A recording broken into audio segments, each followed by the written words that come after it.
Bonjour tout le monde, bienvenue dans 4.2. Dans cette partie-ci du module 4, on va voir la dérivée des fonctions exponentielles. Vous savez, je vais skipper un peu la partie théorique parce que moi, c'est la partie pratico-pratique qui m'intéresse avec vous. Mais en gros, ici, lorsque je vais chercher les limites, lorsque h tend vers 0 de mes fonctions exponentielles 3 à la x ou 5 à la x. Et je vais travailler mon tableau ici. Donc, je mets différentes valeurs pour aller voir la limite lorsque x tend vers 0 à partir du négatif puis du positif. On s'aperçoit que pour le 3 ici, ça me tend vers 1,098666. OK? Donc, ceci, c'est ma limite de ma fonction 5 à la h. OK?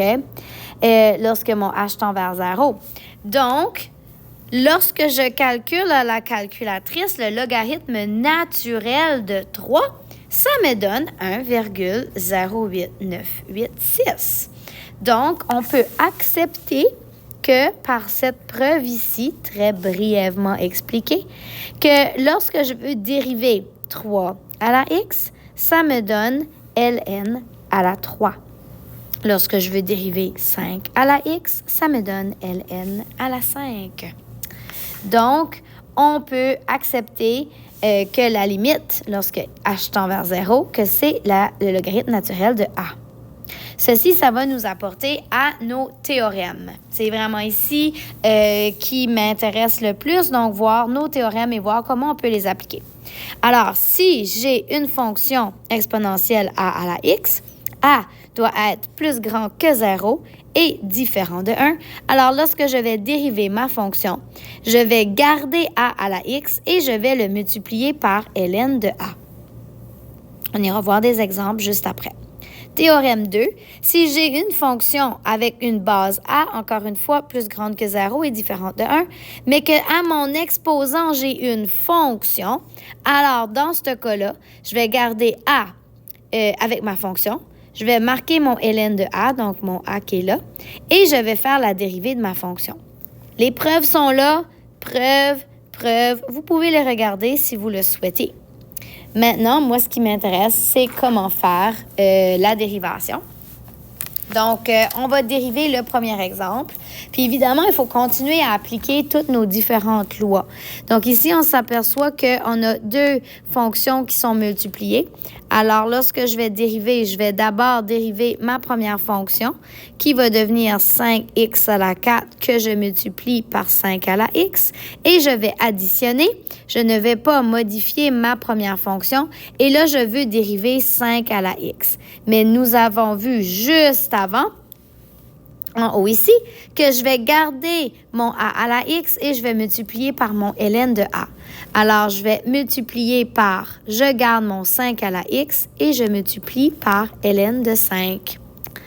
Alors, quand je réécris ceci, ça s'écrit...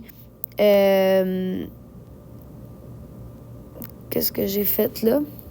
Ah, OK. J'ai sorti, regardez ce qu'on va faire, je vais juste le réécrire. Donc, 5x à la 4 fois 5 à la x, plus x à la 5, 5 à la x, ln de 5.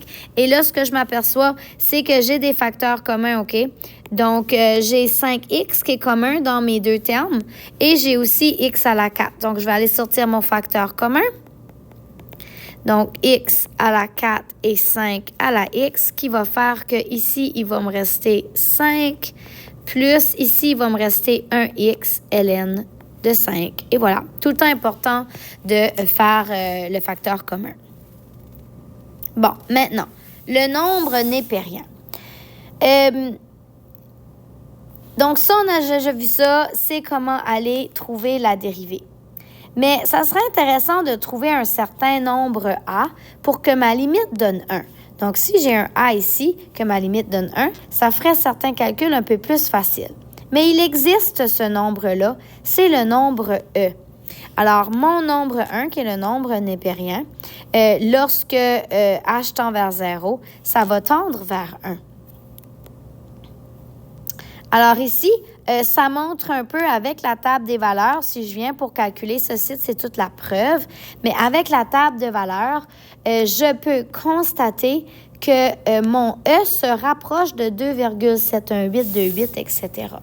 Donc, c'est mon nombre népérien, je baille, qui peut être utilisé. Mais je peux aussi dériver mon nombre népérien et regardez, j'adore cette dérivée. Si ma fonction, c'est mon nombre népérien à la x, alors ma dérivée, c'est e à la x. Voici la preuve. Si j'ai une fonction que c'est le nombre népérien avec comme exposant une fonction, alors je vais garder mon e à l'exposant de ma fonction sans le modifier et je vais multiplier par la dérivée de ma petite fonction.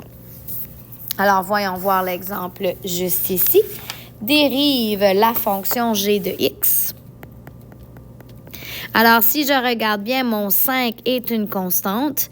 Ici, j'ai e avec une fonction parce que ma fonction de x est x à la 2. Alors, je vais garder mon nombre népérien avec son exposant qui est une fonction et je vais multiplier par la dérivée de 2x qui fait la dérivée de x à la 2 qui fait 2x. Alors, lorsque je viens simplifier ceci, ça fait 10x fois le nombre népérien à l'exposant x à la 2.